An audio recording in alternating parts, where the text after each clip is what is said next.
করছিলে তুমি? আমি এখানে আসার আগে শুনলাম কি যেন গুনগুন করছিলে। সেগুলো আল্লাহর আয়াত ছিল। শোনাও, শোনাও তো সেই আয়াতগুলো। কি হয়েছে বারাকা? কুরাইশ গোত্রে আমার কোনো আত্মীয় নেই যাই। তোমার আল্লাহ আছে, আল্লাহর রাসূল আছেন, আর আমিও তো আছি। বল মোহাম্মদ মিথ্যা। আমি এটা জীবনেও করব না। মহান আল্লাহ এক। বল বলছি মিথ্যা। আমি সাক্ষ্য দিচ্ছি আল্লাহ এক। আপনার সাথে আমার শত্রুতার ইচ্ছে নেই। আমিও শত্রুতায় যেতে চাই না নফেল, কারণ আমি মোহাম্মদের ধর্মের ডাকে সাড়া দেইনি। কিন্তু আপনি যা করছেন সেটা ভয়ঙ্কর নিষ্ঠুরতা ছাড়া আর কিছুই না। ধ্বংস হবে, ধ্বংস হবে মোহাম্মদ। অস্বীকার করো মোহাম্মদকে। কোনোদিনও না। তাহলে মরো।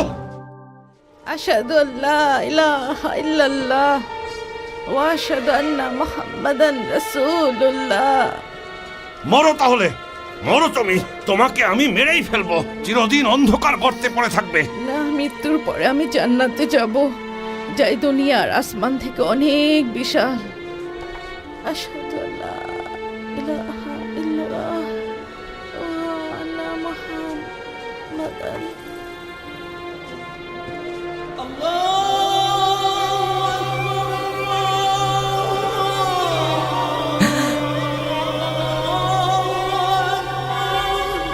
আল্লাহ তোমাকে বেহেশতবাসী করুক, তোমার উপর রহম করুক।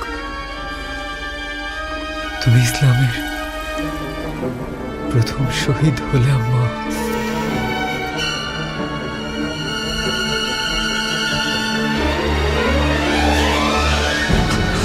মোহাম্মদের ধর্মকে অস্বীকার করো, নয়তো তোমার স্ত্রীর মতোই পরিণতি হবে। আমি আল্লাহর কাছে দোয়া করি যেন শহীদের মতো মরতে পারি। তিনি বলেছেন শহীদরা বেহেশতে যাবে, আর তুমি আমি কি? জাহান্নামের আগুনে পুড়বে, যেখানে তুমি অনন্তকাল থাকবে তোমার কৃতকর্মের জন্য।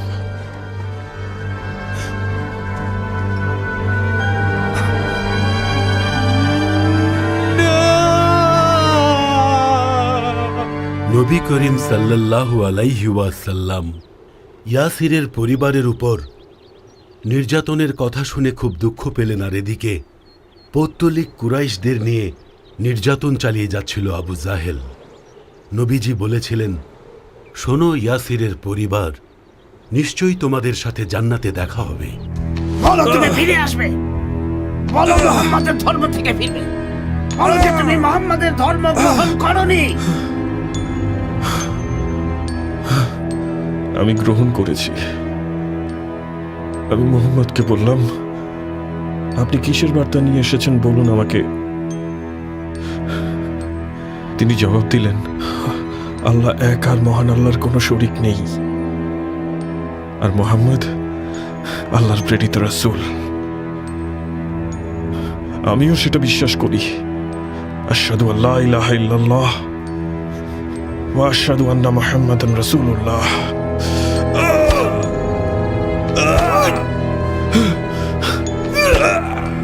আমি প্রাণ ভরে দোয়া করি আল্লাহ যেন আপনার অন্তরাত্মা খুলে দেন, আর আপনিও ইসলামের মহিমা খুব জলদি বুঝতে পারেন। খুব কষ্ট হচ্ছে এটা ভেবে আব্বা, শেষ বিচারের দিন আপনার সাথে আমার জান্নাতে দেখা হবে না। আব্বা, আপনি আমাকে যতই আঘাত করেন না কেন, কোনো লাভ হবে না। যতই অত্যাচার করো, লাভ নেই। আর আল্লাহ তার প্রেরিত রাসূলকেও অস্বীকার করব না। মৃত্যু যদি আমার সামনে এসেও পড়ে, তবু আমি তাকে ভয় পাই না। আমি শুধু আল্লাহর অনুগ্রহ পাওয়ার আশায় অপেক্ষায় আছি।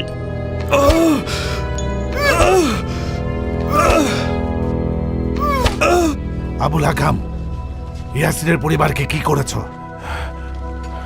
বৃদ্ধদের মেরে ফেলেছে আর তরুণদের আমাদের ধর্মে ফিরিয়ে এনেছে। তুই শুনেছিস? এখনো সে মোহাম্মদের ধর্মকে অস্বীকার করছে না? না, তবে খুব শীঘ্রই করবে। ওকে ওই ইয়াসির আর তার স্ত্রীর কাছে পাঠিয়ে দাও। না, আমি চাই সে মুহাম্মাদের বানানো ধর্মকে অস্বীকার করুক, তাহলে দাস হিসাবে ওকে আমি রাখতে পারবো। তার কোনো শরীর নেই। আপনারা শয়তানের ধোকায় আছেন।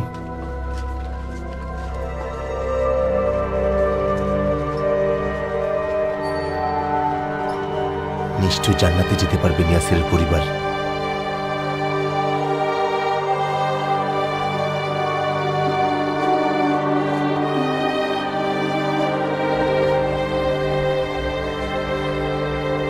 আল্লাহর রাসূল, কাফেররা আমার উপর এত অত্যাচার করেছে, আমার চোখের সামনে আমার বাবা মাকে হত্যা করেছে, তবু আমি আল্লাহর পথ ছাড়িনি।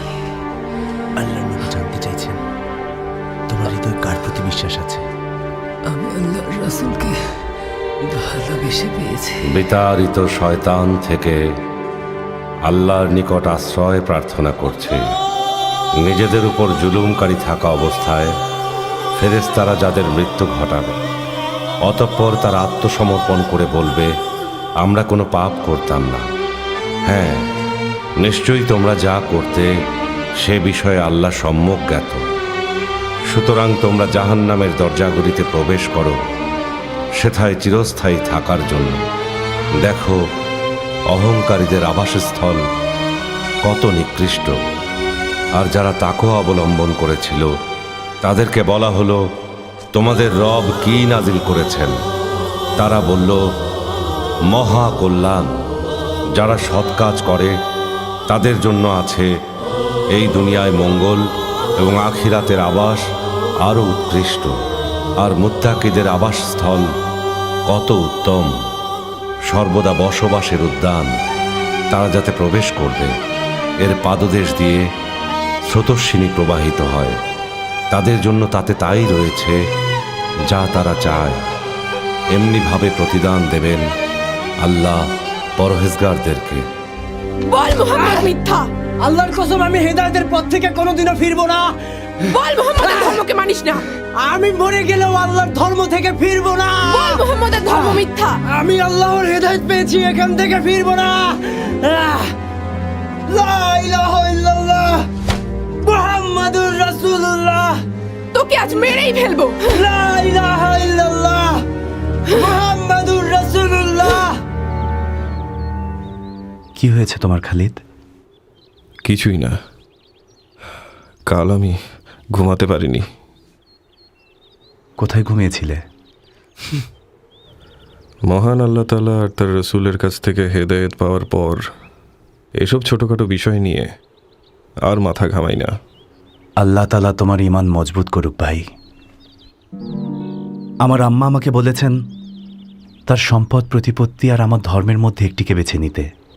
আমি নিয়েছি, ধর্মকে বেছে নিয়েছি। আর সেই সাথে বেছে নিয়েছি এই দারিদ্রতা, মক্কার পাহাড়, কনকনে শীতের রাত আর মরুভূমির উত্তাপকে। তোমার কি অবস্থা? আমারও তোমার মতোই অবস্থা।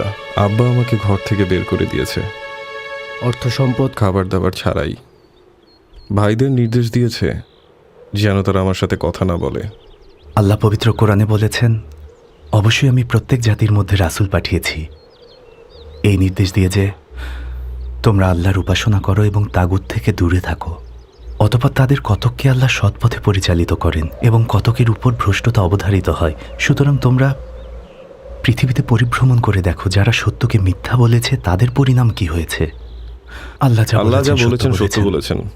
আমরা দুজন কুরাইশের দুটো সম্ভ্রান্ত গোত্রের লোক হওয়ায় আমাদের পরিবার থেকে বের করে দেওয়া সত্ত্বেও কুরাইশের নির্যাতনকারী পত্তলিক নওফেল ইবনে আসাদ, আমর ইবনে হিশাম আর উমাইয়া ইবনে খালাফ এরা নির্যাতন করার সাহস পাচ্ছে না। কারণ আমরা এমন দুটো গোত্রের মানুষ যে গোত্র আল্লাস ইবনে উমাইয়া আর আবদার ইবনে কুসাইয়ের গোত্র। আমাদের এই কষ্ট তো কিছুই না। কষ্ট লাগে ইয়াসিরের পরিবার খাব্বাব ইবনুল আরত, বিলাল কিংবা সুহায়েব বা অন্যান্য নারীদের অবস্থা দেখলে তারা তাদের উপর পাশবিক নির্যাতন করছে। হে আল্লাহ, আপনি তাদের উপর রহম করুন। আল্লাহর কসম যদি পারতাম ওদের বাঁচানোর জন্য জীবন বাজি রেখে লড়াই করতাম। লড়াইয়ের নির্দেশ পাইনি, নির্দেশ পেলে আমরা অবশ্যই লড়ব। শুনুন মুসলিমগণ, শুনুন মুসলিমগণ, কি হয়েছে? এসো, আমাদের সাথে এসো, এসো।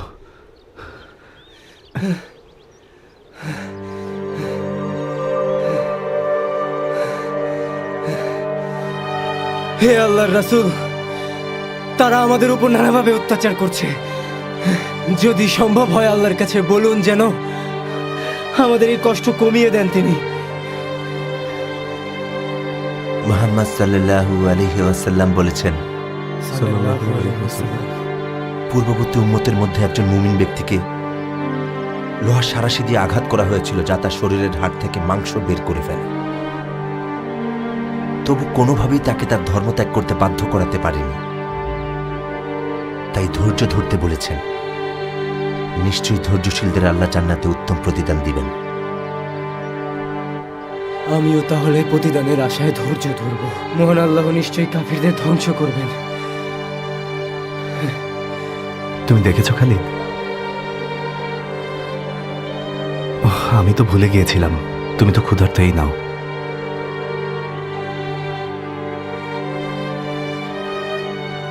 আমি আমার খাবারটা খাব্বাবকে দিচ্ছি, আমার থেকে ওর প্রয়োজন বেশি এটার। আল্লাহ এক, আল্লাহ এক, আল্লাহ এক, আল্লাহ এক, আল্লাহ এক, আল্লাহ এক। পাথর দিয়ে তোর মাথা এখন আমি থেতলে দেব। কতটা জঘন্য আপনি ইবনে খালাফ আর নিষ্ঠুর প্রকৃতির লোক। আপনার কি এই দুর্বলের প্রতি একটুও মায়া হচ্ছে না? তুমি তো ওদেরকে প্রশ্রয় দিয়ে বেড়াচ্ছ। কেন দেব না? আপনি ওর মূল্য যা নির্ধারণ করবেন আমি আল্লাহর নামে তাই দিব। টাকার বিনিময়ে এখন আমার ভাই বিলালকে দিয়ে দিন। নিয়ে যাও একে, সে এখন থেকে তোমার। আল্লাহর ইচ্ছায় তুমি এখন থেকে মুক্ত বিলাল। কাবার রবের কসম, এই কথাগুলো যদি অন্য কেউ বলতো তার অবস্থাও এরকমই করতাম। তাই আমার সাথে এরকম করবে না।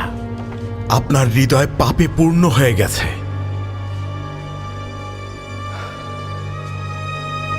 আল্লাহ আপনাকে নিশ্চয়ই পুরস্কৃত করবেন ভাই আবু বকর, শুধু আমার জন্য নয়, সকল দুর্বল মুসলমানদের জন্য। হে আল্লাহ, হে আল্লাহ, আপনার সত্যের পথে আমরা যেন সব সময় ঈমান নিয়ে থাকতে পারি।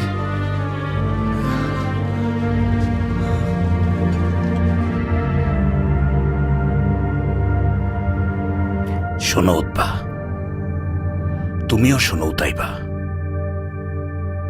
আমার কথা খুব মন দিয়ে শোনো। তোমরা দুজনই আমার ছেলে। তোমরা জানো যে মুহাম্মদ দাবি করছে যে সে আমাকে আর তোমার মাকে যা বলেছে সে কথাগুলো আকাশ থেকে এসেছে। পুরো মক্কাবাসী আমাদের নিয়ে মজা করছে। তারা বলছে এগুলো নাকি তাদের খোদা প্রদত্ত কথা। আবুল আহাবের হস্তদ্বয় ধ্বংস হোক এবং সে নিজেও। কোনো কাজে আসেনি তার উপার্জিত সম্পদ। সত্তরই সে প্রবেশ করবে লেলিহান অগ্নিতে, এবং তার স্ত্রীও যে ইন্ধন বহন করে, আর তার গলায় পাকানো রশি বাঁধা থাকবে। তোমরা যদি তার দুই মেয়ের সাথে নিজেদের বৈবাহিক সম্পর্ক ছিন্ন না করো, তাহলে তোমরা আমাদের সন্তান না, আর আমরাও তোমাদের পিতামাতা না। এখন চলে যাও এখান থেকে।